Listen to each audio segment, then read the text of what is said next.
ئێرە گوندی گۆڕەزی شارۆچکەی خەلیفانە. گوندێک پرسە یەکەمین گیان لە دەستانی بە پەتای خوێن بەربوون تێدا بەڕێوە دەچێت. مەزهەر مەحەمەد تەمەنی 30 ساڵ بوو. سەرەتای نەخۆشکەوتنی تا گیان لە دەستانی مامی لەگەڵ بووە. ئەوەی ئێستا کە بەڵاو کراوەتەوە کە پەتایە ئەو وەزارەتی سیحا ئێمەی بە هیچ شێوەیەک بە فەرمی ئاگادار نەکردوێتەوە و ڕقم تەلەفۆن و شتەکانی ئێمەشی لایە. پێویست و بەڕاستی وەکو خانەوادە یەکەم جار ئێمەیان ئاگادار بکرابە ئەو جار لە ڕێگاندنەکان و لە شتەکانی تر بڵاو بکراباوە. ڕۆژی شەشی ئەم مانگە مەزهەر نەخۆش دەکەوێت. نەخۆشخانەی زۆری پێدەکرێن.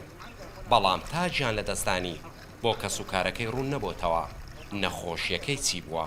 لە خەلیفان، لە سۆران، لە تەواری ڕۆژهەڵات، لە ڕزگاری، لە تەواری ڕۆژ ئاوا، لە چاودێری چێر بێ خزمەت گوزارینە. برازای من زۆر بە بێنازی مرد، بەبێ دکتۆری مرد، بەبێ هەموو شتەکی مرد. ئەوڕۆ جەرجی مستای باکە سبەی جەرجی کەسەشکە نەسوێتن. سبەی جەرجی کەسەشکە نەسوێ هیچیانە. هیوادارم حکوومەت لە خەستەخانەکان لە نەخۆشخانەکان چیتان بۆ کرایەوە؟ هیچمان بۆ نەکرا، هیچمان بۆ نەکرا.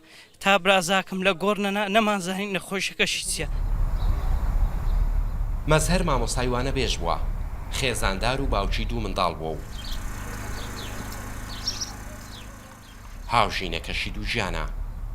مانگاشی هەبووە و لە نزیک ماڵەکەی بە خێوی کردوون. ژمارەی دانیشتوانی گوند 120 ماڵە. هیچ ماڵێک نییە 2 بۆ 3-4 مانگای نەبێت. هۆڵی بەخێوکردنی ئاژەڵیشیان لە نزیک خانوەکانیانە. خەڵکی گوند لە دڵە ڕاوچێدان و داوای سەردانکردنی تیمی پزیشکی و ڤێتەرنەری دەکەن.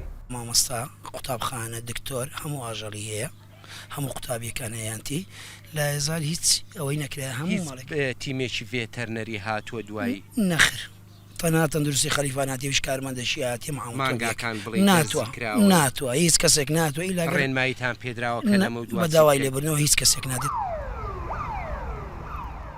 ماوەی 3 ڕۆژ نەخۆشەکە لە نەخۆشخانەکانی هەولێر بووە. شەوی ڕابردوو گواستراوەتەوە بەشی چاودێری چڕ و گیانی لە دەستاوە.